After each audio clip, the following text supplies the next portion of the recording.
Hi, my name is Charlotte Davis, and this is Empowering You. 10 minutes to go by, 10 minutes to be inspired, 10 minutes to be enlightened, 10 minutes to be endowed with the things that can make you incredible. And we all want to be incredible.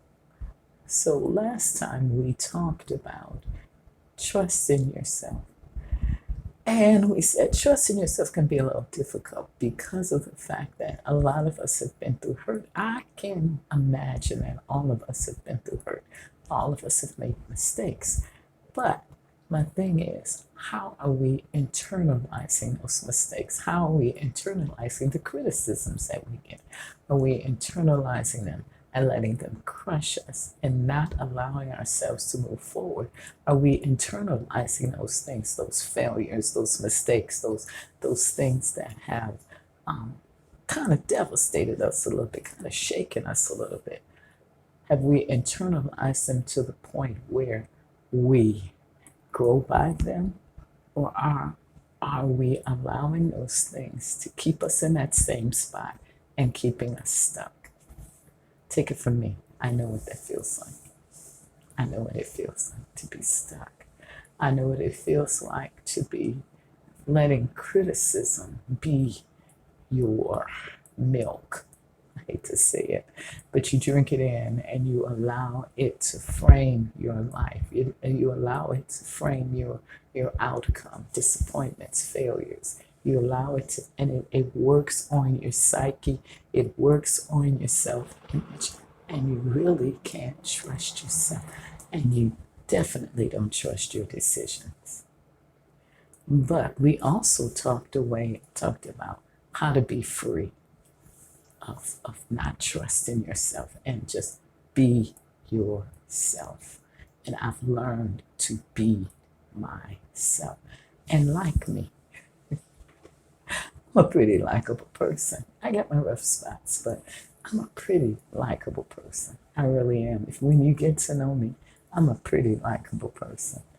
And I've learned to like my good points and dwell on the strong ones.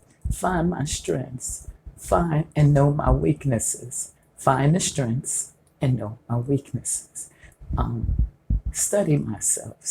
Learn you. Deal with who you are. Learn who you are, and major on the strengths and minor on the weaknesses.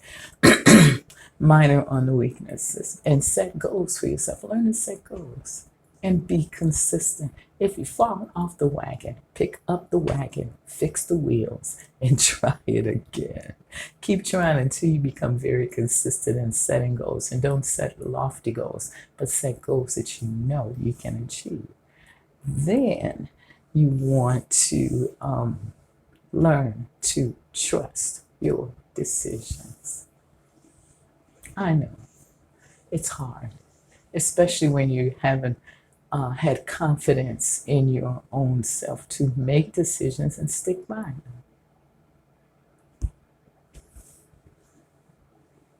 So, learn to trust your decisions. Can I get an amen on that? So, and then when you learn to trust yourself, it is one of the best things you can do for yourselves. Number one, it relieves stress. It relieves a lot of pressure off of you, and it helps you to make good decisions about yourself. Okay, let's go on to today. We want to take trust in a different direction and take trust in the position where we've each been entrusted with things. We've been entrusted with capabilities. We've been entrusted with abilities. We've been entrusted with wisdom. And those things are not just for ourselves, they're for others. What we've been endowed with, what we've been entrusted with, are not only for us, it's not only for our benefit, and I'm going to talk about that in a second, but it's not only for our benefit, but if you realize how important your decisions about how you live out being the trustee of your own life. We've been given a guarantor, And that guarantor is the Lord. And he knows our frame. He remembers that we're dust. He knows our proclivities. He knows our likenesses. He knows us. He does. He knows us. And he loves us just the same. But he's put into us, he's made us the trustee of our lives. And he wants to be able to trust us with our decisions and how we handle our lives, how we use who we are, how we use our capabilities, how we use what we've been given. There's a story in the Bible about three men, 3 talents. They were 3 men that were given talents, let's put it that way. 1 5, 1 2, 1 1. And the man went away for a long time and gave them time to work those talents. The one with 5 came back with 5 more, so he had 10. The one with 2 came back with 2 more. They were able to develop some kind of way to bring their money back. The one with 1 hid it. And he said, I know you're a hard man, so I just went and hid my talent. And God, the owner said, you're wicked. You're more wicked than I am. You're wicked. You should have gone at least found some way. If you didn't do nothing but play the lottery, you know what I'm saying. You should have been able to do something with our money. And that's how God sees our lives. He trusts us. And the thing about it, he's made us the trustee of our own lives. We've been entrusted to handle our lives in the most expeditious, most productive way that we can. He wants us to be productive. And let me tell you why. Because not only have we been entrusted with things, trusted with wisdom, entrusted with abilities, but we become the beneficiary if we use them right. He benefits in the fact that he glories in what we do. The Bible says that he glories in when we achieve, but we become the beneficiary to what we do and how much we do with what we've been given. We've been entrusted with so much. What are we doing? Seriously, what are we doing with our lives? And I have to take inventory of myself and realize that there are some things that I have come up lacking in. True. We all aren't perfect. We've been endowed by our Creator.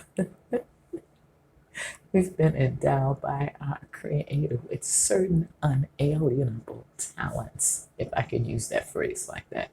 Certain unalienable abilities, certain things that make us so wonderfully unique, so wonderful, so absolutely magnificent. He breathed into us the breath of life. He created us in his image. He made us special. Above all the things that he created on the earth, he made us special. We've been endowed with, entrusted with so much. So, my friend, what are we doing with the entrustment? How are we living out our days? Can you say to yourself that you've been trustworthy, that God can see you as being trustworthy with your life? Can you say that?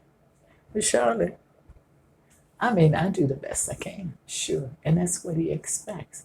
But are we doing his will? Are we living to our capacity?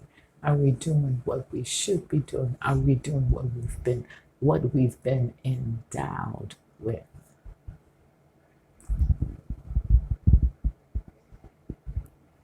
That's a good question to ask. And the thing about the guarantor, he knows that if we do what we're supposed to do, he'll do the rest. He's the author and finisher of our faith. Now, my time is up. So I want you to go with what you've been entrusted with and go out there and be incredible.